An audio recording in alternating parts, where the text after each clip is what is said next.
Salut les copains, j'espère que vous allez bien. Ici Pauline Agneau et bienvenue sur ma chaîne YouTube. Aujourd'hui, je vous emmène en voyage. En voyage dans le monde de l'art avec une personnalité fonceuse, une personnalité qui, je suis sûre, va vous inspirer en la personne de Cécile Verdier, qui est actuellement présidente de la maison de vente Christie's en France. Et pourtant, Cécile n'était pas du tout prédestinée à rentrer dans le monde de l'art. Elle a commencé par faire des études à Sciences Po, un peu pour faire plaisir à ses parents, être bonne élève, et puis a finalement écouté son cœur en se lançant dans des études d'histoire de l'art pour devenir commissaire-priseur. À force de travail, à force de beaucoup de travail, elle a fini par gravir tous les échelons et finir, comme c'est le cas actuellement, à la tête de la présidence de Christie's, une des plus grandes maisons de vente au monde. On est rentré lors de cet épisode vraiment dans le détail de ce qui a fait son parcours de commissaire-priseur pour comprendre ce métier qui est finalement très peu connu du grand public, un métier de mise en scène, un métier de spectacle. On est aussi rentré dans le détail de sa passion pour l'art, de comprendre ce que l'art peut apporter à nos vies, de ses sources d'inspiration. Et puis ce que j'ai vraiment apprécié, c'est le côté vraiment no bullshit, le côté sans langue de bois de Cécile, qui a parlé notamment de sa gestion de sa carrière et de sa vie personnelle. C'est une femme qui travaille énormément, qui n'a pas sa langue dans sa poche, une vraie fonceuse, mais qui assume qui elle est et pourquoi elle y est. Un épisode qui, je suis sûre, vous boostera et j'espère vous donnera à vous aussi une saine confiance en vous. Mais je ne vous en dis pas plus et laisse place à cette conversation avec Cécile Verdier.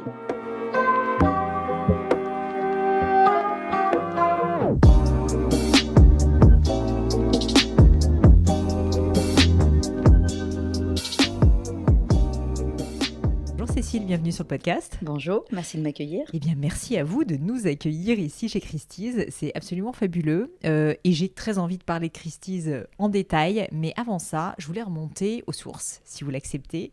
Parler un petit peu de votre enfance, de votre vie d'avant et puis de votre vocation peut-être pour le beau et l'art parce que j'ai lu que assez jeune finalement vous aviez eu cette envie d'être commissaire-priseur. Est-ce que vous pourriez me décrire où vous êtes née, dans quel type de famille vous avez grandi et puis finalement voilà qui vous étiez en tant que petite fille? Alors, je suis née à Paris, enfin pas à Paris, à Saint-Cloud, donc à côté, tout près. Donc, je suis une Parisienne. J'ai vécu à peu près toute ma vie, à part 2 ans, même pas, à part 1 an à Saint-Cloud.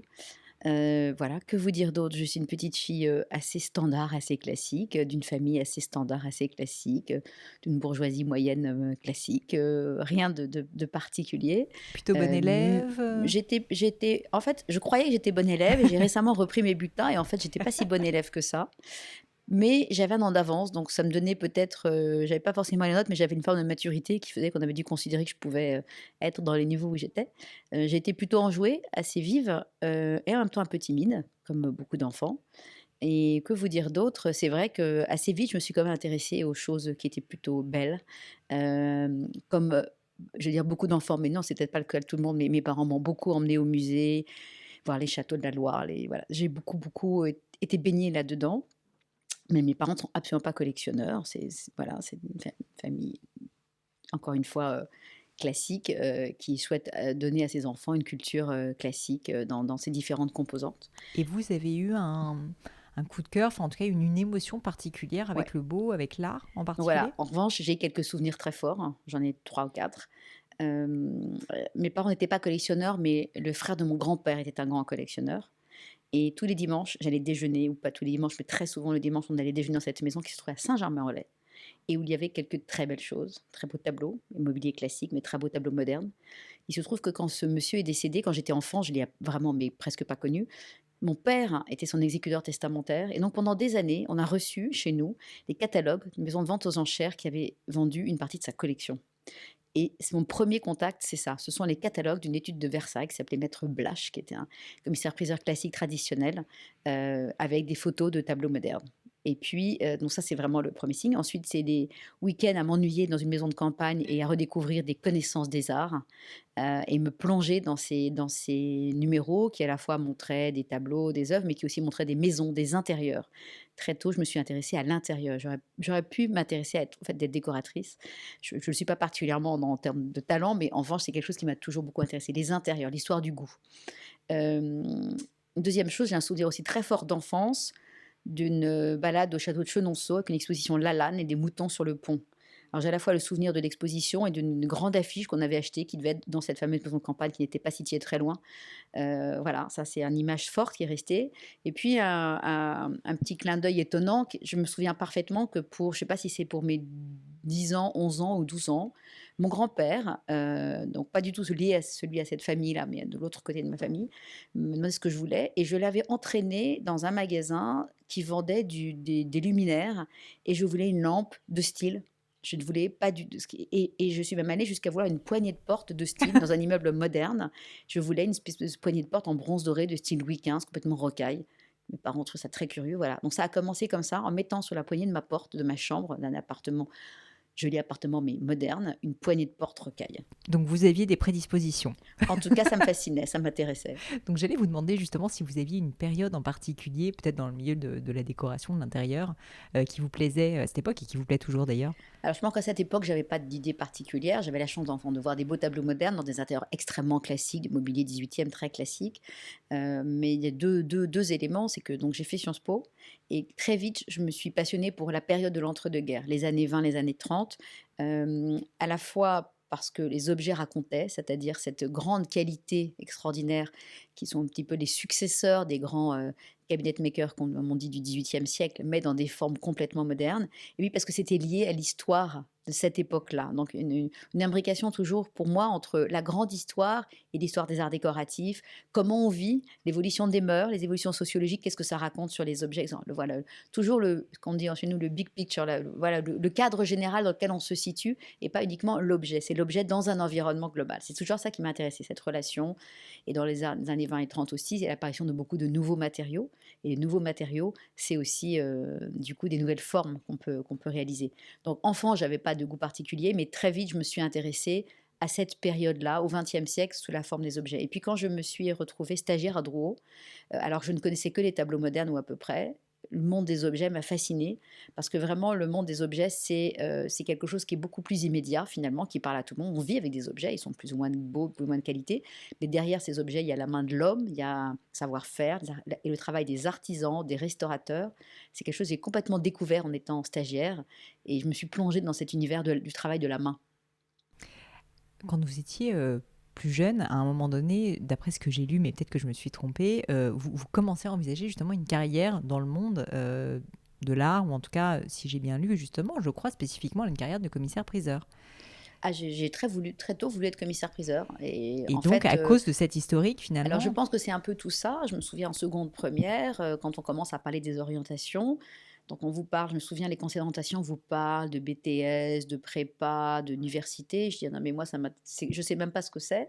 Moi, il y a deux choses qui m'intéressent, Sciences Po et l'école du Louvre. Alors pourquoi l'un et l'autre? Je ne sais pas. Sciences Po, c'était peut-être aussi une grande tradition familiale, mais c'était cette histoire, le côté l'histoire des idées politiques et du monde dans lequel on vit, le XXe siècle, vraiment être en relation avec son environnement d'aujourd'hui. C'est ça qui m'intéressait beaucoup. Et puis l'école du Louvre, parce que j'avais cet intérêt pour l'art, et mes parents m'ont dit, commence donc par faire le truc sérieux, donc j'ai commencé par faire Sciences Po. Mais effectivement, ce métier m'intéressait. Du coup, j'ai fait mes études à Sciences Po, je les ai ratées à la fin, parce que j'ai repiqué ma dernière année, j'ai eu plus de temps, j'ai commencé l'histoire de l'art en auditrice libre, j'ai commencé par faire des stages en se tournant autour du sujet, et j'ai fini par revenir à ce que j'avais voulu faire, ce qui était d'être commissaire-priseur. Ce qui est assez original, d'autant plus que vous n'aviez personne, comme vous le disiez, dans votre famille Non. qui était commissaire-priseur. Alors justement, je pense qu'il y a beaucoup de personnes qui nous écoutent qui ne savent pas vraiment ce que c'est qu'un commissaire-priseur, et donc je serais assez curieuse d'avoir votre version de quelles sont les missions d'un commissaire-priseur, qui est probablement beaucoup plus complexe que l'acte de vente, on va dire, qu'on a tous en tête dans une salle. Alors c'est une formidable question, parce que je pense que ma mère, qui aujourd'hui a plus de 80 ans, elle me demande régulièrement, et sinon tu as des ventes en ce moment? Parce que je suis très occupée, tu as des ventes? Non, mais j'ai tout le reste. Parce que la vente, c'est 2 heures, 3 heures, Ouais. mais tout le travail, c'est en amont de cette partie.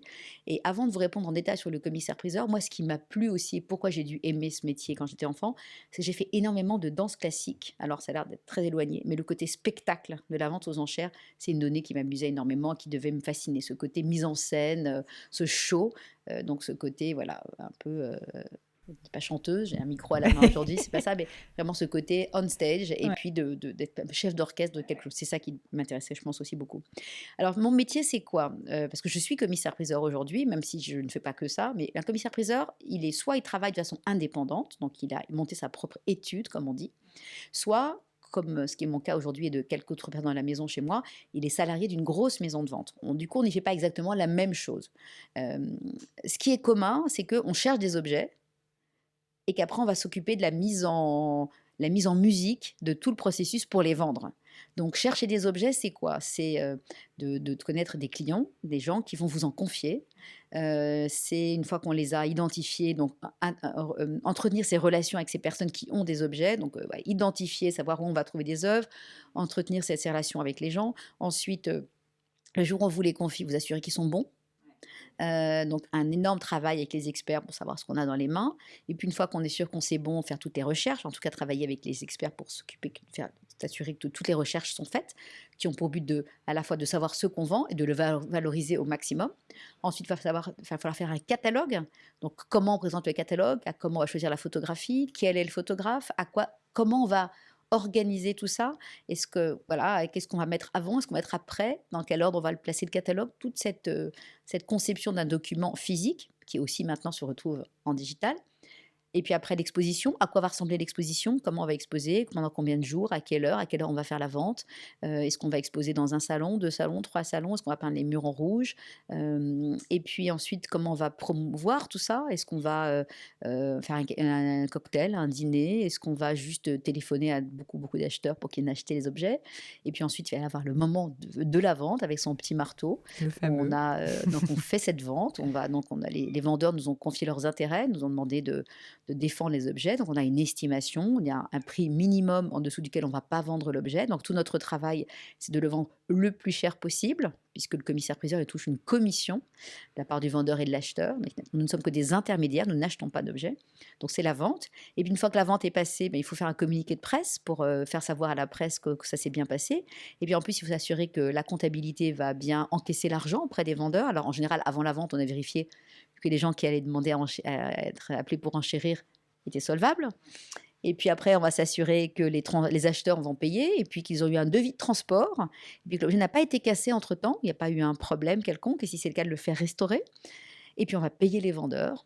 Voilà, c'est ça mon Donc c'est métier. 2% finalement, le moment avec le marteau. Donc évidemment, on ne fait pas tout ça, mais un commissaire-priseur, c'est un chef d'orchestre. Qu'il travaille à son compte ou dans une grande maison, c'est un chef d'orchestre d'un projet. Et je pense que c'est cette dimension qui m'intéresse, c'est le côté extrêmement varié, parce qu'on ne s'ennuie jamais. D'abord, les objets sont toujours différents, les clients sont toujours différents, parce qu'il n'y a pas d'objet sans client. Donc avant tout, c'est une relation humaine.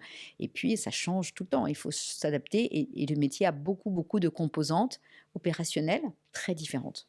C'est passionnant parce que, en fait, quand vous l'avez décrit, on a presque l'impression que chaque vente, c'est en fait c'est la création d'une nouvelle entreprise, en fait, à chaque fois. Je veux dire, à chaque fois, on repart, peut-être pas de zéro, parce que j'imagine que vous avez acquis de l'expérience, des contacts, etc.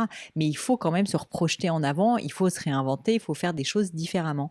Et je voulais vous demander à ce propos, est-ce que l'élément justement de renouvellement, il est important aussi dans ce métier, dans ces missions ces missions de commissaire-priseur, au sens où, voilà, il faut quand même à chaque fois attirer l'intérêt, éveiller, communiquer différemment. Donc je peux imaginer qu'il y a cette dimension aussi de, en permanence, à chaque nouvelle vente, trouver un angle un petit peu différent et nouveau.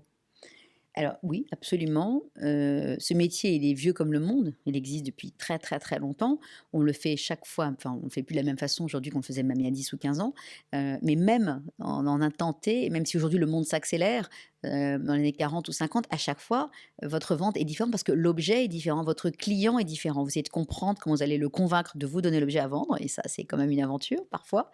Ils sont parfois plusieurs, ils ne sont pas d'accord, il faut les mettre d'accord, il faut jouer sur essayer d'être un rassembleur pour réussir à avoir une vente. Il faut leur faire accepter une estimation, parce qu'en général, quand on a un objet qu'on en a hérité, on pense toujours qu'il vaut beaucoup plus cher que son prix. Il y a aussi des très bonnes découvertes, des objets qu'on n'avait jamais considérés, qu'on n'avait pas investi affectivement et qui en fait valent beaucoup d'argent. Mais donc il y a une part psychologique qui est colossale. Et donc ça, c'est de l'adaptation constante. Et moi, c'est ça qui m'intéresse, parce que vraiment, j'ai pas du tout envie de m'ennuyer. Donc dès que ça commence à être une routine, ça devient un process et donc passer par des étapes. Mais là, je vous ai décrit tout à l'heure les différentes composantes. Ce ne sont pas des étapes, c'est des composantes. Mais à chaque fois, c'est différent. Donc, c'est ça qui est intéressant, c'est que ça change tout le temps. Et bien sûr, depuis 2 ans, ça change encore plus vite. Je peux imaginer. Au-delà, vous en parliez en filigrane, mais au-delà d'être commissaire-priseur, en fait, vous êtes aussi dirigeante de Christie's France aujourd'hui. Finalement, comment s'opère une double vie un peu comme ça? Parce que je peux imaginer qu'il y a des fonctions qui sont générales au niveau de l'ensemble de l'entreprise, et puis peut-être que vous continuez vous-même à exercer encore le métier de commissaire-priseur. Alors, je ne sais pas si c'est le Alors, cas. en fait, je suis un commissaire-priseur beaucoup plus que je l'ai été pendant des années. Parce que pendant des années, j'ai dirigé un département d'expertise. Donc, j'étais commissaire-priseur, c'est-à-dire qu'il y avait les 2 petites heures où je tenais le marteau, que ça soit dans mon département ou pour d'autres départements. Mais le reste du temps, j'étais un spécialiste. Donc, je devais trouver des objets, faire le catalogue, etc. J'étais un peu un chef d'orchestre, mais dans mon domaine de la vente. Aujourd'hui, en étant à la tête de Christie's à Paris, c'est comme si j'étais commissaire-priseur à mon compte, sauf que je ne suis pas à mon compte, mais dans une taille d'entreprise qui n'est pas la même. C'est comme j'ai une grosse étude de commissaire-priseur. C'est la plus importante à Paris en taille et en nombre de personnes employées, etc. Donc c'est ça. Mais j'ai bien toutes les composantes du métier avec une équipe pour m'assister. Donc en fait, je suis encore plus commissaire-priseur que je ne l'ai été pendant 10-15 ans où je ne m'occupais qu'un département. Aujourd'hui, je travaille avec les spécialistes des tableaux modernes, des tableaux en contemporain, de l'art asiatique, de l'art déco qui est donc mon domaine, le design, des bijoux, etc. Donc je travaille vraiment dans toutes les composantes du métier. Je suis plus dans le monde des affaires, je suis moins dans l'expertise. Ça, j'ai plus le temps malheureusement. Dès que je peux aller voir des objets, j'en suis très heureuse. Je vois beaucoup de clients, mais je les vois à un niveau de conversation qui est un peu au-delà et je suis moins après dans la gestion du quotidien, de la vente elle-même. Mais j'ai toujours un regard parce que moi, ce qui m'intéresse dans ce métier, c'est que quand on rencontre des gens qui vous font confiance et vous leur tenez la main jusqu'au bout. Ce qui ne veut pas dire que vous le faites tout seul parce que l'avantage d'être une autre entreprise, c'est que justement, il y a des gens qui font du marketing, des gens qui font de la communication, des gens qui font des catalogues, des gens qui font les expos. Il y a toute cette machine fantastique qui est à ma disposition pour mettre en musique cette aventure qui sera à chaque fois différente, mais je prends de la hauteur et j'ai une vue générale et le client, jusqu'au dernier règlement du dernier centime, il sait qu'il peut m'appeler et je suis là pour lui. Est-ce que vous auriez un souvenir particulièrement marquant dont vous pourriez nous parler, dans le cadre évidemment de votre activité de commissaire-priseur? Je sais pas, d'une vente particulière d'un objet qui vous aurait marqué, peut-être aussi d'une relation avec un client en particulier? Alors, il y en a plusieurs. Il y en a plusieurs parce que c'est un métier uniquement de rencontre et vraiment, enfin pas uniquement, mais c'est largement un métier de rencontre. Il y a des rencontres avec des gens, puis il y a des rencontres avec des objets aussi. Donc je suis un peu en peine de vous dire laquelle, mais je vais vous parler d'une aventure assez récente quand même parce qu'elle a beaucoup compté pour moi et ça a été une très belle aventure. Nous avons vendu chez Christie's au mois d'octobre cette année les collections d'une maison qui s'appelle à Paris la Maison de Verre. Qui est une maison dont la façade est entièrement faite de pavés de verre, qui est une maison des années 30, qui a été faite entre 1928 et 1932 par Pierre Charot, donc qui est un grand architecte et décorateur des années 30 et qui se trouve à Paris, dans le 7e arrondissement. Vous ne la voyez pas de la rue parce qu'elle est dans un fond de cour, dans un quartier de Paris qui est un quartier de la quintessence ce qu'on appelle le Faubourg Saint-Germain, des grandes demeures plutôt 18e. Et dans les années 30, on était plus courageux qu'aujourd'hui, c'est-à-dire qu'à l'époque, littéralement, un client a acheté un hôtel particulier en fond de cour et il l'a fait détruire. Et il a demandé à un architecte de l'époque qui faisait très peu d'architecture, faisait plutôt du mobilier, mais qui avait une vision très architecturale du meuble, de concevoir une maison moderne pour lui. Donc c'est comme s'il avait pris un pavé de verre et qu'en plein dans ce quartier 18e, il avait envoyé son pavé de verre pour faire une œuvre moderne. Aujourd'hui, on ne pourrait plus. Tout le quartier est classé, ça serait impossible. Cette maison est classée aujourd'hui d'ailleurs, mais on ne pourrait plus le faire. Et c'est une maison qui a été vendue il y a une quinzaine d'années par la famille des propriétaires d'origine, qui avait réussi à la garder jusqu'au début des années 2000, 2005, 2006 dans leur famille. Mais le mobilier n'avait pas été vendu. Et je connais cette famille depuis les années 2005. Et on a vendu ce mobilier cette année. Et ça a été une aventure assez touchante. Et parce que c'est toujours des rencontres, c'est aussi comment ce mobilier, donc qui a meublé cette maison pendant beaucoup de décennies, raconte l'histoire de cette maison et raconte l'histoire d'une famille. Et l'histoire de cette famille, c'est une famille juive qui, au début du XXe siècle, avait fait fortune. Le grand-père meurt à la guerre. Il n'y a plus qu'une. Enfin, cette famille a 2 enfants, pardon, un garçon et une fille. Leur fils meurt à la guerre de 14. Ils n'ont plus qu'une fille qui a 19 ans à la fin de la guerre et qui est donc leur fille unique avec qui ils veulent faire beaucoup de, enfin, vraiment le mieux pour elle. Et puis elle épouse un jeune homme et elle rencontre en fait via sa préceptrice, qui était une Anglaise, Pierre Charot, qui est le mari de sa préceptrice. Et ces gens qui vont l'éveiller à l'art, ces gens n'ont pas d'enfants, donc elle va avoir à côté de ses parents cette espèce de couple qui pendant toute sa vie va être à ses côtés et l'éveiller à l'art. Et cette famille, donc elle a l'audace, hein, grâce à ce terrain qu'elle récupère, de demander à Pierre Charot, à qui elle a d'abord commandé quelques meubles pour sa première maison, de construire cette maison. Grâce à lui, elle va rencontrer toute une intelligentsia parisienne des années 30. Et puis cette famille va partir pendant la guerre, va se cacher. Ces meubles vont être protégés par une partie de leurs amis. Ils vont les retrouver après la guerre. Et puis ses grands-parents, très avant-gardistes, en fait, après avoir fait cette maison, ils ont inventé le planning familial. Ils étaient communistes.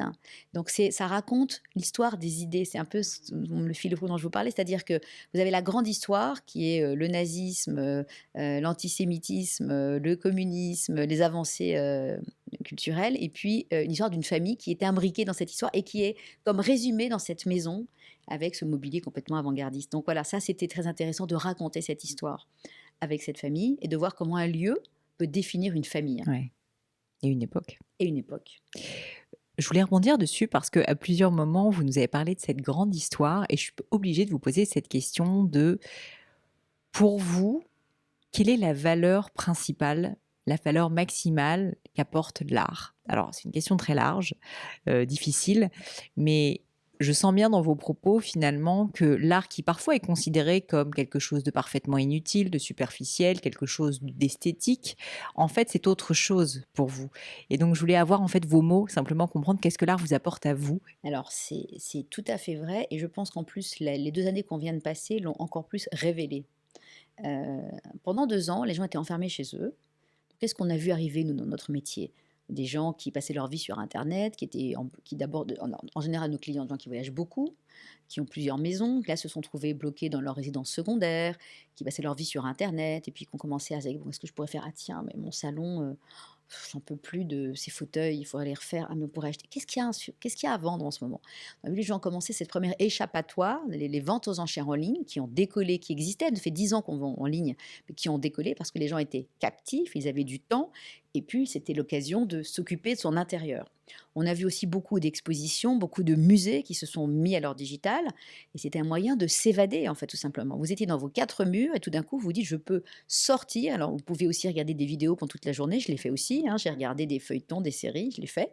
Je l'avais jamais fait, ça a été l'occasion de le découvrir, mais ça a été aussi un moyen pour beaucoup de gens de s'échapper par autre chose que les films. Aller voir les collections d'un musée. Et j'ai même participé à une exposition qui n'a jamais ouverte. C'est-à-dire que au musée Jacques Marandré, une exposition était consacrée à un artiste et en fait, l'exposition devait ouvrir, elle n'est pas ouverte. Donc, ils ont confié à un couple de producteurs de se faire comme des expositions virtuelles, hein, en faisant des conversations comme on est en train de le faire. Et donc, j'ai fait ça avec ma fille de 13 ans. En discours, on a choisi quelques tableaux de l'exposition et on les commentait comme si on était dans l'exposition, sauf qu'on n'y était pas. Et c'était très intéressant de faire ça avec un enfant de 12 ans qui partait dans son imaginaire, beaucoup plus concentré qu'elle n'aurait été dans une exposition où il se passe plein de choses, il y a des gens qui rentrent, qui sortent et tout, et commençait à regarder les œuvres. Donc tout ça pour vous dire que je pense que ça a permis de révéler à quel point l'art nous élève, nous permet de découvrir en nous des zones qu'on ne suspecte pas forcément, de sortir de notre quotidien. Alors, il y a le premier niveau qui est de se dire d'avoir un environnement qui est plus joli à regarder, qui nous apaise, mais qui nous nourrit, et qui nous fait rêver, et qui nous fait sortir de nos vies quand elles sont difficiles. Donc pour moi, l'art, c'est une élévation de l'esprit. Et puis aussi une évasion, effectivement, qui devait être bien bénéfique durant cette période du Covid. Avant qu'on parle un petit peu de vos engagements, je voulais continuer quand même sur le thème commissaire-priseur et comprendre peut-être quelles ont été pour vous ou quelles sont, selon ce que vous constatez, les grandes difficultés du métier. C'est-à-dire que c'est un métier, on a vu, qui est extrêmement complexe, extrêmement dense, avec finalement une chaîne de valeur qui est très large. Si vous aviez à donner 2-3 éléments qui sont pour vous voilà, les grands défis pour quelqu'un qui voudrait se lancer dans ce métier, quels seraient-ils? Alors moi, je vais commencer par, je vais vous parler du défi, mais je vais vous parler de ce ce qui me plaît profondément, c'est très amusant. C'est un jeu, c'est un jeu. Enfin, moi, je le vois comme ça en tout cas. C'est-à-dire, vous jouez à trouver des objets, vous ne créez rien parce que vous ne créez pas de. Vous créez éventuellement un décor éphémère, vous faites un catalogue, mais vous ne créez. Il n'y a pas de. On ne produit rien. On raconte une histoire et on la partage.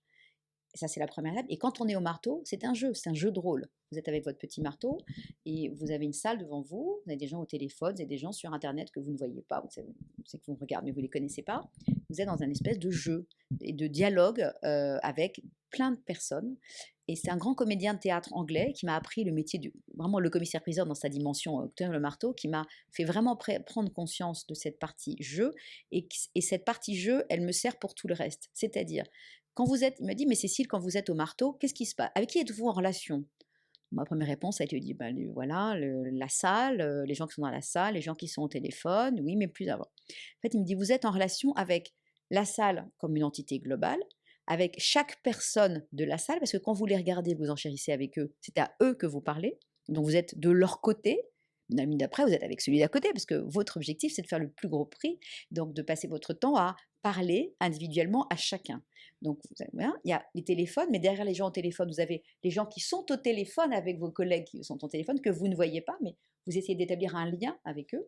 Et vous êtes en relation aussi avec l'objet qu'on va présenter, qui est sur l'image, parce que vous essayez de raconter cette relation-là, et puis avec l'écran, etc. Donc, en fait, ce sentiment de relation multiple, il n'est possible parce que vous vous démultipliez. Et quand vous vous démultipliez, vous êtes un peu extérieur. Il m'avait même dit, vous êtes en relation avec vous-même. Et oui, vous êtes toujours dans une espèce de plusieurs plans comme ça. Vous êtes en relation avec ce qu'on appelle le book du commissaire-priseur, sur lequel il y a le numéro de lot, le prix de réserve, le nom du vendeur, enfin tout ça. Donc cette espèce de couche mulcessive permet de prendre des distances et du coup vous commencez à jouer avec tout ça. C'est comme une partition en fait que vous allez jouer. Et cette dimension de jeu, pour moi, elle est très importante. Donc, c'est un défi, parce qu'on peut dire, il faut jongler avec les chiffres, il faut jongler avec les téléphones, il faut jongler avec... Mais c'est comme une pièce de théâtre que vous jouez et qui n'est jamais la même, parce que les objets sont tous différents. C'est même pas le même texte, parce que quand vous jouez 3 fois la même pièce de Shakespeare, le public n'est pas le même, et je pense qu'il y a cette idée de relation avec le public, mais néanmoins, c'est les mêmes mots, c'est la même... Moi, je raconte une histoire différente, parce que c'est une histoire différente à chaque vente. Donc, c'est un défi, parce que ça suppose une adaptation constante, mais du coup, pour moi, c'est un jeu. C'est passionnant. Je vous imagine avec votre marteau dans cette salle. Et c'est vrai que je suis obligée de vous poser à nouveau la question de vous, ancienne timide, selon vos propres mots, ou en tout cas un peu timide, être face à un public, en plus avec des personnes derrière qu'on ne voit pas, téléphone, des enjeux, ça a dû être quelque chose quand même de passer de peut-être une jeune femme réservée à assumer en fait d'être dans ce jeu de rôle. Mais comme c'est un jeu, c'est pas vous. Et regardez, les grands comédiens sont en général des gens très timides. Et ils vous le disent. C'est des gens qui ont des tics, et puis dès que la caméra s'ouvre, il n'y a plus de tics. Donc en fait, je pense que cette dimension de jeu vous permet de mettre comment dire, non pas des barrières, mais des différentes feuilles entre vous et les autres. Et donc, on dirait que c'est pas complètement vous, en fait. Je pense que c'est ça. Je ne sais pas si j'étais vraiment timide, j'étais réservée en fait. Parce que moi je dis timide, mais les gens quand je dis ça me disent toi timide, tu n'as jamais été timide. Donc en fait j'étais probablement pas timide. D'accord. J'étais peut-être moins bien dans ma peau. Donc la prise de parole en public n'a pas été une difficulté pour vous. Et puis plutôt parler et plutôt quelque chose, je préfère parler qu'écrire. Très bien. Je voulais maintenant parler de vos engagements. Vous dites dans une de vos interviews, je l'ai lu, que l'art changera le monde. Et je voulais simplement vous demander qu'est-ce que vous vouliez dire par là? C'est un petit peu ce que je vous ai expliqué sur la façon dont l'art nous élève. C'est-à-dire que, par exemple, quand le premier jour où nous avons réouvert, tout a réouvert, enfin en mai, le premier week-end où les galeries ont été ouvertes, moi j'ai fait un tour des galeries, j'ai acheté une œuvre d'un artiste que je ne connaissais pas, dans une galerie où je n'étais jamais allée, juste que j'étais avec des amis qui me l'ont présentée, j'ai trouvé l'œuvre belle et je me suis dit, c'est échappé, formidable, j'ai acheté cette œuvre en 10 minutes. C'était pas des milliers d'euros, c'était quand même un peu d'argent. Voilà. Tout d'un coup, ça a donné une dimension. C'était une façon de recréer un lien avec l'extérieur, d'échanger. C'était très important pour cette galerie, ce qui avait été fait maintenant 2 mois. C'est une petite galerie. Elle avait besoin de voir ses collectionneurs, elle avait besoin de voir ses artistes, elle avait besoin de parler, d'échanger. C'est son métier à elle, d'avoir quelqu'un elle m'a dit, vous êtes mon premier achat depuis que j'ai réouvert. Voilà. Donc c'est ça qui nous est là et c'est toujours pour moi l'objet d'art, c'est un lien avec les autres. Donc en fait, c'est aussi un moyen de s'intéresser à des artistes, par exemple, il y a peu de temps, il y a 15 jours, j'ai déjeuné avec Eva Jospin. Je la connaissais pas du tout, j'aimais bien son travail, j'avais eu l'occasion de la voir dans ce passage qui a été installé, boulevard Saint-Germain, où une installation qu'elle avait fait en carton, je sais pas si vous voyez son travail, c'est des cartons découpés qui sont comme des forêts, qui viennent de cartons recyclés, qui avait été installé une première fois dans le 13e dans un entrepôt désaffecté avant une remise en travaux. Là, ça a été acheté comme une œuvre pérenne, installée. Je trouve que c'est un travail fascinant avec des moyens de rien et comme travail comme de la dentelle, je trouve assez fascinant. Je l'ai croisée plusieurs fois et puis à l'occasion de quelque chose, j'ai voulu avoir ses coordonnées pour poser quelque chose. Elle me dit: «On pourrait se rencontrer». Super, on a déjeuné ensemble. Je ne pouvais plus m'arrêter de déjeuner avec cette jeune femme que je ne connaissais absolument pas, que j'ai trouvée passionnante, qui m'a parlé des artistes d'une façon dont je n'aurais jamais parlé parce qu'on pense que les jeunes artistes, c'est difficile. Oui, c'est difficile, mais elle m'a dit en substance, quand on travaille beaucoup et si on a un peu de talent, je ne connais pas l'artiste qui travaille beaucoup s'il n'a pas de talent, qui ne réussit pas. Ceux qui ne réussissent Mmh. pas, c'est qu'ils n'ont pas de talent, soit ils n'ont pas travaillé. Je trouve ça très rafraîchissant. Je suis rentrée chez moi, j'ai dit à mes enfants: «Alors, qui veut être Vous pouvez artiste?» être artiste. On peut être Ouais, artiste. On ouais. peut, c'est pas C'est se sûr que c'est dire, pas voilà.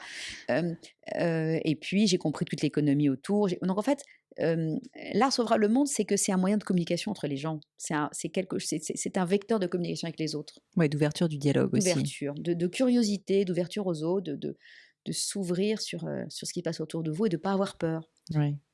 Et puis peut-être aussi de sortir de ses propres idées reçues, de ses propres biais. Constamment, complètement, absolument. Vous auriez un exemple peut-être d'une œuvre, alors c'est spécifique, hein, comme question, mais une œuvre qui vous aurait marqué parce que justement elle vous a fait changer d'avis, elle vous a fait réfléchir sur un sujet que peut-être avant vous n'aviez pas l'habitude, Je sais pas, mais d'évoquer? il y a une chose que j'ai là, que j'aime beaucoup, et je n'avais pas du tout prévu qu'on ait parlé de ça, c'est pas que ça me fait changer la vue, mais voilà. C'est une croix, je la prends.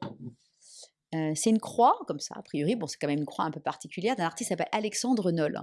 Un artiste qui travaillait dans les années 50, qui travaillait le bois et qui taillait le bois en direct, qui a fait des meubles, il a fait des coupes, mais il a fait toute une série de croix comme ça. J'ai toujours trouvé ces croix très, très esthétiques. À la fois, on voit bien que c'est une croix, mais ça ressemble pas à une croix telle qu'on s'attend à la voir. Et puis voilà, je suis née dans la religion catholique, mais je suis pas particulièrement, je suis pas du tout pratiquante, hein. Et ben, c'est le premier objet que j'ai acheté quand je suis arrivée dans ce bureau, dans une galerie qui est au coin de la rue. J'ai toujours aimé ces objets. Il en avait une et je me dis: «Ah, ben voilà, et voilà, et c'est un peu mon, je sais pas comment il faut dire, je sais pas si c'est mon porte-bonheur. Alors je me dis: «Mais en fait, comment j'ai acheté une croix?» Voilà, ça a été une rencontre et cet objet voilà, très souvent je le regarde et c'est-à-dire c'est pas la raison pour laquelle je suis ici, mais c'est la première chose que j'ai amenée dans ce bureau et je l'aime beaucoup parce qu'il a quelque chose, finalement, c'est pas de quelle époque ça date. Si on le connaît pas, moi je sais que ça date des années 50, mais c'est un objet qui pourrait être, je sais pas, ça pourrait être un truc africain, taillé dans du bois, ça pourrait être quelque chose d'antique. De loin, on pourrait penser que c'est du métal et pas forcément du bois. En fait, c'est un bois dur, de l'ébène. Voilà, donc je sais pas si ça a changé ma façon de voir le monde, mais c'est un objet qui m'a accompagnée très vite. Et puis non, il y a plein d'œuvres après, parce qu'il y a plein d'œuvres qui tout d'un coup, voilà, m'émeuvent en fait. Je sais pas si elles ont changé ma façon de voir le monde, mais elles m'émeuvent. C'est déjà quelque chose. Au niveau de vos engagements, il me semble avoir lu que vous aviez un engagement fort, pardon, pour la place des femmes dans le monde de l'art. Or, Mmh. heu, or, on peut penser que les femmes, a priori, sont présentes dans le monde de l'art, qu'elles ont une sensibilité artistique assez développée et donc on pourrait penser qu'au contraire, elles ont presque une place prépondérante. J'ai déjà eu le privilège d'inviter des personnes comme Orlan, comme Patricia Barbizet qui aussi Mmh. apprécient ces sujets. Et donc, je voulais vous demander, c'est peut-être une question stupide, mais est-ce que vous considérez que les métiers de l'art, et peut-être plus précisément celui de commissaire-priseur, sont des métiers sur lesquels les femmes sont moins représentées ou ont peut-être une place moins importante que ce qu'elles pourraient? Alors, en fait, c'est très intéressant parce qu'en fait, moi, j'ai jamais considéré que c'était différent d'être un homme ou une femme et c'est un sujet que une question que je ne me suis jamais posée de ma vie. Mais en revanche, on m'a beaucoup demandé en quoi c'était différent et qu'est-ce que j'avais fait pour y arriver. Je sais pas, j'ai travaillé comme tout le monde, en fait. Je me suis jamais posé ce genre de questions jusqu'au moment où on m'a nommée à ce poste-là. Parce que quand j'ai eu la chance qu'on me propose de prendre la présidence de Christie's, j'ai vu beaucoup de jeunes femmes que j'avais eues comme stagiaires ou des jeunes filles avec qui j'avais travaillé, qui sont venues me voir en me disant à la fin, bon, elles étaient très fières, c'était gentil, ils m'ont dit: «Oh, vous vous rendez pas compte ce que ça représente pour nous?» J'ai dit: «Ah bon, ça représente quoi?» Ça veut dire que c'est possible. Je dis: «Attendez, les avez 25-35 ans, moi j'en avais 50». J'ai dit: «Mais attendez, bah, oui, bien sûr que c'est possible». Et tout de suite, j'ai dit: «Mais Laure de Beauvau était présidente de Sotheby's». «Ah oui, mais Laure de Beauvau, c'était une princesse». «C'est une princesse Laure de Beauvau?» «Oui». Et donc, et voilà, en fait, le chemin, c'est-à-dire d'avoir commencé, j'ai pas commencé à l'accueil non plus, hein, je vais être tout à fait honnête, j'ai fait des études supérieures, j'ai été mais c'est vrai que j'ai beaucoup travaillé, mais parce que c'est ça j'aime ça, hein, c'est-à-dire j'ai pas eu le sentiment de me battre, hein, par exemple, parce que j'étais une femme. Je l'ai fait parce que je me battais dans un univers qui était un univers difficile d'accès quand on n'est pas du sérail. Effectivement, je viens pas d'une famille de commissaires-priseurs, donc mais j'ai jamais considéré que d'être une femme, c'était un sujet particulier. En revanche, j'ai vu dans le regard de ces jeunes femmes que pour elles, c'était un sujet différent. Et ça m'a beaucoup mis en colère. Je me dis, mais enfin, comment en 2020, vous pouvez encore penser, enfin, être formaté pour penser comme ça? Et donc là, j'ai commencé à me dire, mais pourquoi on me pose toujours cette question? Juste avant le confinement, je vais inviter parler de ces sujets avec une jeune femme qui me prépare l'entretien en me disant, oui, alors vraiment, les artistes, les femmes tellement présentées dans l'art et tout. Je dis, mais de quoi vous parlez? Moi, je pense l'inverse de vous, en fait. Je ne vois pas le sujet. Donc, je fais mon intervention sur, en fait, je pense que le premier frein, c'est celui qu'on se met. Moi, j'ai jamais constaté un frein, donc j'ai jamais vu le sujet. Donc, voilà, j'ai travaillé comme mes frères et sœurs, chacun dans son domaine, point. Donc, j'ai pas de sujet.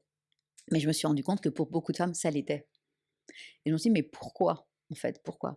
Et en fait, c'est d'abord, la seule chose importante, c'est l'éducation. C'est comment vous élevez vos enfants. Moi, ma mère travaillait, voilà, elle était pas, PDG, mais enfin, elle avait un travail important. Elle était chercheure à l'INSERM, elle travaillait tous les jours, voilà, donc j'ai un modèle de femme qui travaille, hein, ça me paraît normal. Mes parents m'ont Mmh. élevée dans l'idée qu'il peut se passer n'importe quoi dans la vie, de toute façon, je dois être autonome. Mais on m'a pas dit: «Tu es une femme, mais tu dois être autonome». C'est: «Je dois être autonome comme n'importe quel individu». Donc je pense que ça passe vraiment beaucoup par des modèles qu'on reçoit et par l'éducation qu'on donne à ses enfants. Mais je me suis rendu compte ici que j'étais dans une maison assez classique. Je l'avais peut-être pas vue, tant que telle, parce que j'ai travaillé chez Christie's, en fait, il y a beaucoup d'années et je reviens après plus d'une dizaine d'années. J'étais plus jeune et je me rendais pas compte. C'est une maison anglo-saxonne, plus anglaise qu'américaine, où c'était quand même beaucoup les Eton Boys, comme on dit, qui tenaient la maison. Je m'en étais tout à fait accommodée, donc peut-être que j'étais un peu, comment on dit, c'est-à-dire je voyais pas le problème, mais je me rendais pas compte, j'aurais pu faire mieux, mais j'ai fait mon bonhomme de chemin. Donc en fait, ici, je passe mon temps à dire à celles que je sens, que j'ai vues, celles que j'ai retrouvées, qui étaient déjà là quand je suis partie et qui ont grimpé, mais qui, bon, je dis, mais vas-y, vas-y, mais fais-le, prends. Attends pas qu'on te demande, en fait. Donc c'est ça ma valeur de l'exemple, c'est, bah, si tu veux le faire, fais-le, en fait. Parce que, mais c'est le monde du travail en général, hein. Voilà. Donc je pense que le principal frein, il est dans sa tête, hein. Et c'est d'être bien entouré, c'est d'avoir une nounou pour ses enfants, c'est super. C'est des sacrifices, c'est des choix financiers, mais en même temps, quand ça, on peut travailler correctement. C'est aussi choisir le bon compagnon de vie, qui accepte que vous fassiez ça. Et puis après, c'est pas un sujet, en fait, c'est juste le monde du travail. Donc mon engagement, il n'est pas tellement de dire la place des femmes, c'est juste, mais enfin voilà, il n'y a pas de sujet, allez-y, en fait. Alors peut-être que le monde de l'art le permet plus que d'autres. C'est vrai que le commissaire-priseur, ça a été très longtemps des hommes, il n'y a pas de femme commissaire-priseur. La première, je crois qu'elle a été nommée en 68 et je la connais encore, elle s'appelle Chantal Pechtot-Badin, mais son père était commissaire-priseur ou notaire, je ne sais plus. Mais enfin, elle était, et je crois que c'était interdit aux femmes et qu'on a pu. Voilà. Bon, c'était en 68, il s'est quand même passé 50 ans de plus, donc on n'en est plus tellement là. Je me souviens d'avoir entendu quand j'étais à Drouot, stagiaire, un commissaire-priseur disant: «Oui, il y a de plus en plus de femmes dans ce métier, comme toute profession qui se dévalorise». Mais j'avais éclaté de rire, hein. C'est-à-dire que je me suis jamais sentie agressée par le sujet. Je pense que c'est beaucoup une façon d'état d'esprit, pas de se dire: «Oh mon Dieu, il pense ça, c'est terrible, je vais me cacher». Moi, je rigolais, c'est drôle de penser ça. Ça n'a pas de sens. Donc c'est plutôt un aveu de faiblesse qu'autre chose. Donc en fait, prendre les choses avec, non pas avec dédain, mais avec distance, hein, et faire ce qu'on a à faire Et faire son propre chemin. et faire son chemin. Bah, je vous remercie pour ces paroles, Cécile, franchement, parce que je partage complètement votre état d'esprit et moi-même, j'ai constaté dans mon entreprise, parce que j'ai une entreprise avec une soixantaine de salariés, que très souvent, en fait, c'est les femmes elles-mêmes. Bien Il n'y a sûr. pas que ça, bien sûr, il y a aussi, on peut le dire, des misogynes, etc. Mais il y a quand même beaucoup de cas où les femmes elles-mêmes, en fait, se sabotent, tout simplement. Et donc, je trouve ça assez formidable d'avoir un exemple comme vous, de quelqu'un qui, en fait, a tracé sa route, tout simplement, par passion. Donc, peut-être la dernière question sur ce sujet, parce que c'est pas le sujet principal de cet épisode, mais quel message, en fait, auriez-vous envie de faire passer à celles qui nous écoutent, qui peut-être, justement, ne se sentent pas à la hauteur, n'ont pas confiance en elles, se disent: «Oui, mais moi, je ne peux pas», qui n'ont pas de modèle aussi peut-être dans leur métier, dans leur, entourage de femmes, fortes ou pas, mais qui ont réussi à atteindre les objectifs qu'elles se fixent elles. Est-ce que vous auriez un message à leur faire passer? Se faire confiance, savoir ce qu'on veut et le faire. Mmh. Et pas le regard, le jugement des autres n'a aucune importance en fait. Autre anecdote, parce qu'elle a du sens par rapport à tout ça. Hier, c'est la journée des femmes et on a fait un podcast, enfin pas un podcast, mais une conversation entre le bureau de seniors, comme je dis aujourd'hui, du bureau de Paris Femmes et puis du bureau de Hong Kong et du bureau de Shanghai. Donc la patronne marketing Asie, la chairman de Chine continentale, enfin des gros calibres, si je puis dire, de femmes puissantes en Asie. Et donc ici, une des vice-présidente qui est une américaine, franco-américaine à Paris. Moi. Et en fait, on racontait un peu, c'était un peu sur tous ces sujets. Et je me suis souvenue d'anecdotes. Je me suis souvenue, par exemple, quand j'étais chez Christie's au début, donc en 97-98, d'abord j'avais la chance de faire assez jeune, donc on souvent pensait que j'étais la stagiaire, mais je m'en suis jamais vexée en fait, ça me faisait plutôt rire.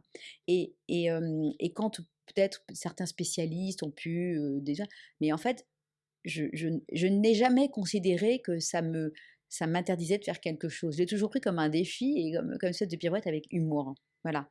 Ou quand quelqu'un pouvait passer dans un bureau en disant il n'y a personne, parce qu'en gros, le patron du département, je dis bah si, je suis là. Et donc en fait, enfin voilà, il faut faire ce qu'on a à faire. Il faut surtout avoir confiance en soi et dire nos rêves, on peut les atteindre. Moi, j'ai deux filles, elles ont 13 et 18 ans, et je leur dis le monde vous appartient. Je leur dis tous les jours, ce que vous voulez faire, vous pouvez le faire. Mais par contre, il va juste falloir beaucoup travailler. Mais après, ce sont des choix. J'ai pas 4 enfants, j'en ai que 2 parce que d'abord, j'avais pas envie d'en avoir 4, je l'assume. Et puis que le temps que j'ai, j'avais pas le diviser en 4, ça n'aurait pas eu de sens. Je préfère déjà 2, j'ai commencé à difficile. Donc en fait, ce sont des choix, mais il faut assumer ces choix. Je pense que le problème souvent des femmes, c'est d'hésiter, de pas assumer les choix, de se sentir coupable. Bien sûr, parfois, je me sens coupable de pas être là pour réviser l'interro de maths, mais tant pis, je peux pas. Et je trouve une autre solution pour quelqu'un qui révise l'interro de maths. En fait, il faut faire des choix.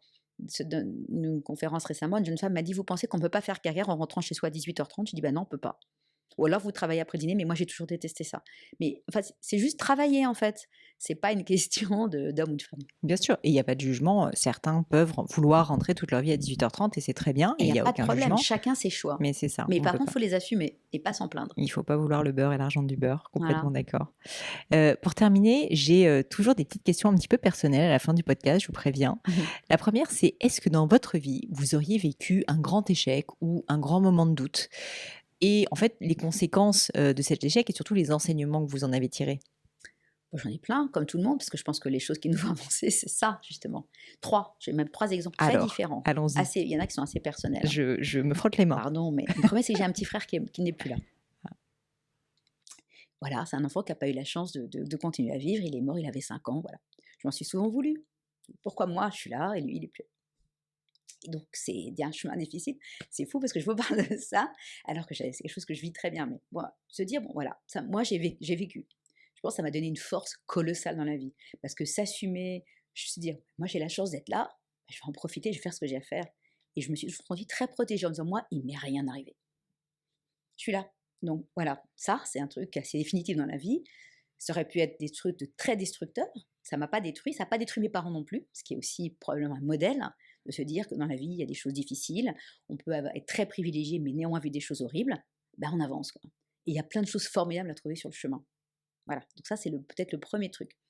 Le deuxième truc, c'est que, je vous l'ai dit, donc j'ai fait Sciences Po, assez jeune, j'étais un peu immature, je pense, pour le faire, et donc j'ai repiqué ma dernière année de Sciences Po. J'avais jamais raté, j'étais bonne élève, j'étais pas brillantissime, mais j'étais bonne élève.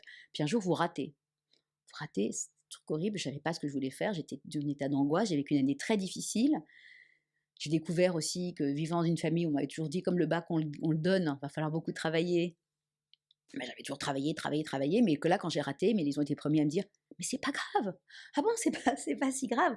On va pouvoir, on a le droit de respirer, on peut». Donc ça, c'est formidable. Qu'est-ce que j'ai fait? Eh bien, je me suis mis vraiment à l'histoire de l'art et j'aurais jamais peut-être été au bout de ce rêve si j'avais pas raté ma dernière année de Sciences Po. Je suis pas rentrée à HEC derrière parce que j'avais plus envie, je suis rentrée fin 3e cycle en marketing, mais voilà. Mais ça permet de dire: «Mais en fait, qu'est-ce que j'ai envie vraiment de faire? Qu'est-ce qui me plaît vraiment?» Donc quand on rate, on va vers l'essentiel. Cet échec vous a permis en fait de tout simplement vraiment réfléchir et de Voilà. faire une pause, quoi. Et de se dire, en fait, qu'est-ce que j'ai envie de faire? Qu'est-ce qui m'intéresse? Et de le faire. Donc en fait, tous les échecs nous font grandir. Quel est le troisième exemple? Alors, je vais en parler de façon j'étais dans une autre maison, comme on dit élégamment dans le passé, et puis tout d'un coup, j'avais 48 ou 49 ans, il y avait une possibilité d'évoluer pour un poste. Moi, j'étais la bonne élève, j'ai toujours voulu un truc, je l'ai toujours eu, en fait. Et puis un jour, on n'est plus que 2 en finale. Oui, d'accord. On est que 2 en finale et puis le poste, finalement, je l'ai pas. Je suis vexée au dernier degré. C'est dingue, pourquoi? Et surtout quand je vois la personne qui me nomme pour ce poste, que je comprends, elle est très agréable, mais je vois pas en quoi cette personne le ferait mieux que moi. Du coup, bon, une fois avalé cette couleuvre, j'ai demandé autre chose. Je ne serais pas aujourd'hui présidente de Christie's si j'avais pas eu ce poste-là. Parce que quand on m'a proposé ce poste, ça a été une décision extrêmement difficile. C'était très honorifique, mais c'était d'abord un gros saut en avant, enfin, une énorme marche à monter. C'était beaucoup de travail en perspective. C'était aussi quitter des gens avec qui j'avais passé 10 ans que j'avais adoré, une maison dans laquelle j'avais été très heureuse, j'avais beaucoup grandi. Mais en fait, on ne me proposait pas l'étape d'après.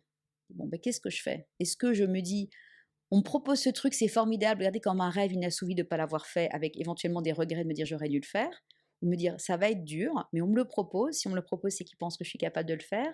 En plus, c'était pour rejoindre quelqu'un avec qui j'avais déjà travaillé, donc qui me connaissait, c'était pas une erreur de casting a priori. Si je le fais pas, je vais le regretter, et la vie c'est une fois, et donc il faut le faire. Bien sûr, ça a été souvent très dur, parce qu'au bout de 6 mois, on a eu le Covid, donc j'ai eu quand même beaucoup de sujets à gérer, mais jamais, jamais, jamais, j'ai regretté, et c'est souvent dur, mais tous les jours, je continue à monter ma pente. Et c'est ça qui est important, c'est le chemin qu'on construit. Alors après, on arrive à des âges, enfin le mien, pardon, je suis un peu plus âgée que vous, mais où on sent bien que voilà, il faut avancer, quoi, il faut avancer. Alors, chacun n'avance pas de la même façon, sur les mêmes terrains, puis j'avance pas que sur ce terrain-là aussi, j'avance dans d'autres terrains, mais il faut faire ce qu'on a à faire. Vous voulez Il ne faut dire pas se par là sentir coupable. Vous voulez dire, quand vous voulez dire, je suis désolée de vous interrompre, avancer, continuer à avancer, c'est cette notion de ne pas stagner, de progrès dans un domaine quel qu'il soit. Ça peut être personnel, professionnel, enfin peu importe. S'enrichir, se remettre en cause, pas considérer que les choses sont acquises, qu'on est dans le petit plan-plan. Mais sinon, j'aurais choisi un autre métier peut-être. Mais enfin, dans tous les métiers, on peut le faire de façon plan-plan ou pas plan-plan. On peut être cordonnier et apprendre à manier des manières différentes et tout d'un coup faire une ligne de cordonnerie, comme on peut finalement vouloir juste toute sa vie faire très très bien son métier. Donc il n'y a pas de... Mais chacun a un chemin différent et il faut le prendre, tout simplement. Parce que regretter, je crois qu'il n'y a rien de pire. Alors ça m'amène justement à la deuxième question que je pose toujours, c'est s'il y avait quelque chose à refaire, qu'est-ce que vous referiez différemment? C'est pas forcément un regret, mais une pensée. Je sais pas, sûrement plein, mais en même temps, c'est très bien comme ça. Qu'est-ce que je ferais différemment? Peut-être que je ferais plus de sport, j'en fais toujours pas. Peut-être Vous que prendriez des petits déjeuners. ouais, mais régulièrement j'essaie et puis j'arrête, donc c'est pas mon truc, c'est comme le sport. Donc non, qu'est-ce que je ferais différemment? Non, je suis contente d'avoir pris le temps d'attendre des enfants un peu tard et pas les avoir trop tôt. Ça, je pense que c'est très important. Vous les avez Encore eu une à fois, quel chacun âge? son temps. 36 et 41. Voilà, faut prendre le temps de choisir la bonne personne pour vous accompagner dans votre vie. Il faut prendre le temps, en fait. Faut pas, voilà. J'ai beaucoup voyagé. Non, qu'est-ce que j'ai pas fait? J'aurais peut-être pu commencer à acheter des objets importants d'art plus tôt. J'ai pas eu assez de courage parfois de me dire c'était quand même une grosse somme et j'aurais dû le faire. Ça, j'aurais dû parfois. À la fois parce que c'était des bons choix et que j'avais quand même pas un mauvais instinct, j'aurais dû le faire parce que financièrement c'était intéressant. Et puis c'est cette idée de se challenger un peu. Peut-être ça j'aurais pu. Est-ce qu'il y a une citation, une maxime, des mots de sagesse qui vous parlent particulièrement, que peut-être de temps en temps vous vous répétez, qui sont notés quelque part dans un carnet, un calepin, que vous pourriez partager avec nous? Non, je suis pas très. Vous n'êtes pas très citation? Quand je les trouve, je les trouve belles et je les garde, mais je les oublie aussi vite. Voilà, non, je suis pas très. euh, je suis plus dans des modèles de gens qui m'ont impressionné plutôt que dans des mots. Vous disiez d'ailleurs que vous préférez l'oral à l'écrit, donc Ouais. c'est noté. Encore une question, est-ce qu'il y a une idée reçue, une idée, une croyance que vous constatez autour de vous, que vous trouvez en fait fausse? Donc c'est-à-dire tout simplement que vous n'êtes pas d'accord avec une forme d'idéologie. Ce que je veux dire par là, c'est, j'ai eu sur le podcast un mentaliste une fois qui me dit, bah, en fait il y a une croyance dans le monde qui est que les personnes plus âgées, très âgées, sont plus sages. En Mm. fait non, il y a plein de biais cognitifs, plus on est âgé et puis on devient un peu Mm. sénile, quoi, tout Mm. simplement. C'est Je dis, vrai. je suis pas d'accord avec ça. Mm. Voilà, donc c'est un exemple parmi d'autres. Est-ce qu'il y a quelque chose comme ça qui vous marque comme étant un peu non politiquement correct? Alors, par principe, je déteste le politiquement correct. Donc, C'est en bien. général, j'aime bien, quand on me dit une réputation au bureau, c'est quand on me dit non, je dis comme ça va être oui, comment on va y arriver en fait. Donc, voilà, donc dès que c'est politiquement correct, moi, la diversity and inclusion, l'écologie, tout ça, c'est formidable. Mais par contre, quand il faut les afficher, c'est insupportable. Ça devient démagogique et je déteste la démagogie. Ouais, je déteste les idéologues. C'est-à-dire quand Ça c'est m'intéresse vrai, pas. sincère, C'est mais vrai et c'est sincère et c'est porté et c'est vécu. Mais les grands principes pas appliqués, ça m'intéresse pas. Donc c'est plutôt ça, le politiquement correct. Voilà, entre les vélos et le reste, voilà. Mais donc c'est pas du tout politiquement correct ce que je vous dis. Hein. Mon Dieu, je fais tout ce qu'il faut pas dire. c'est parfait, Non, c'est tout ce que j'aime. mais aussi, voilà. Enfin, c'est la place. Encore une fois, la jeune femme qui était venue me parler des femmes, c'est vraiment plus difficile les femmes dans l'art. Je lui dis ah bon pourquoi et ça me mettait quasiment en colère. Euh, Parce que c'est une façon de se considérer comme une minorité et ça m'intéresse tellement pas. Je trouve ça tellement. C'est être dans la plainte, c'est être dans le. Alors que. Et le combat, c'est pas forcément la dureté, quoi. Le combat, c'est un jeu, en fait. Pour moi, j'ai un sentiment que c'est un jeu. Et surtout, c'est super de gagner, en fait. Dernière question, est-ce qu'il y a, et je vois qu'on est entouré de beaucoup de livres ici, est-ce qu'il y a un livre ou des livres qui vous ont particulièrement marqué, qui sont des livres peut-être qui vous ont formé, qui vous ont appris le monde de l'art, enfin, ou dans d'autres domaines, peu importe, que vous pourriez partager avec nous? Alors d'abord, en général, j'aime beaucoup les biographies parce que j'aime beaucoup les parcours individuels et ce qu'elles Ouais, racontent sur les rencontres. une personne dans l'histoire. Je suis un peu toujours dans mon histoire. Une en particulier? Alors, il y a quelqu'un qui a été un marchand d'art, mais c'est pas du tout sa partie art que j'ai lu, qui m'a passionnée. C'est le livre de Daniel Cordier. Et tout d'un coup, je cherche ce titre, pourtant ça raconte ses années de guerre. Je vais vous retrouver le titre dans un instant. C'est un livre où il a raconté en fait son engagement pendant la Deuxième Guerre mondiale. Il était un jeune homme d'une famille du Sud-Ouest et puis d'une famille d'Action française, plutôt antisémite, très classique, traditionnelle, qui suivait à fond, voilà, était contre l'Action française. Et puis tout d'un coup, il y a la capitulation française, l'appel du maréchal Pourtin, il faut baisser les armes, arrêter le combat. Et il dit c'est pas possible. Et avec son beau-père, il le descend, il part à Biarritz, ils prennent tous un bateau pour l'Angleterre. Et le chemin de ce jeune homme qui devient donc jeune homme d'une famille bourgeoise, provinciale, qui très traditionnelle, qui part à Londres, qui suit cet engagement sur la France peut pas capituler comme ça, qui va être parachuté en France et qui va être le secrétaire de Jean Moulin, ça s'appelle alias Caracalla. Euh, euh, qui va parachuter, qui va être le secrétaire de Jean Moulin sans savoir que c'est Jean Moulin, qui s'appelle Jean Moulin, qui va unifier les réseaux de la résistance en France, est assez passionnant parce qu'il raconte ça comme un roman d'aventure. Et il y a un moment très fort où il se retrouve à l'Arc de Triomphe à Paris. Parce qu'il a rendez-vous avec je ne sais pas quel membre du réseau. Il arrive très en avance et donc il va s'installer à la terrasse d'un café. Et tout d'un coup, il voit passer un vieillard avec un petit garçon qui marche difficilement, qui est habillé un peu, vraiment, sont très pauvrement et avec une énorme étoile jaune. Et là, il réalise ce que c'est que l'antisémitisme. Et alors, je n'ai aucun lien avec le judaïsme, mais cette histoire sur comment on peut se rendre compte qu'on s'est trompé et se dire mais comment j'ai pu derrière un idéal voir ce que ça voulait dire réellement pour une personne, c'est une révélation, ça change sa vie, ça change complètement sa vie. C'est quelqu'un qui en plus sera révélé plus tard, c'est un homosexuel, il est devenu un grand marchand d'art, et puis il a fait une grande donation au Centre Pompidou, il est mort l'année dernière, Daniel Cordier.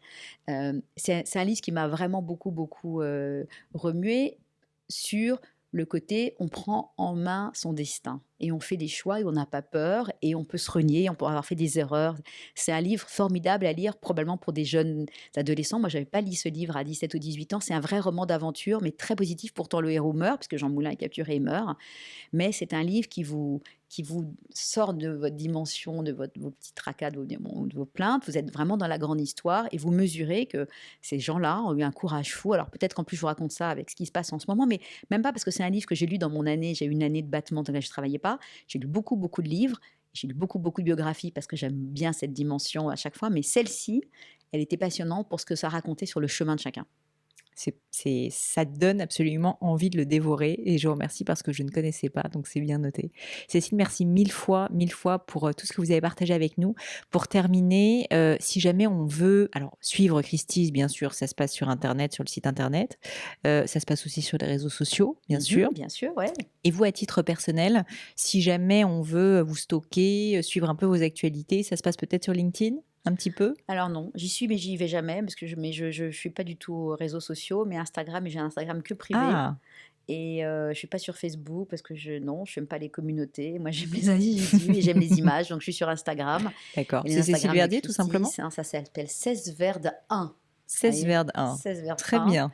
Et voilà, comme ça, on ne me trouve pas forcément. Et non, et puis surtout, il faut venir voir nos expositions parce qu'elles sont ouvertes à toutes. Et je le redis d'une façon très, très, je ne suis pas du tout commerciale, mais d'une façon franchement très généreuse. Chez nous, c'est ouvert, hein, c'est fait pour venir voir des œuvres, les découvrir. On est là pour apprendre à chacun qu'on peut vivre avec l'art. On n'est pas dans un musée éphémère, on est dans un lieu où on va vous montrer que les correspondances entre un tableau, une figure d'art africain, un bijou, ok, on vend des choses très chères, mais il y a aussi des choses moins chères. Et de toute façon, ça peut vous inspirer pour aller entre des choses moins chères ailleurs. Mais on est un lieu de partage. On n'est pas du tout un lieu réservé à une élite. Et c'est vraiment un endroit où on apprend beaucoup de choses et on accueille tout le monde avec beaucoup de bienveillance et beaucoup de plaisir. Donc 9 avenue Matignon. Absolument.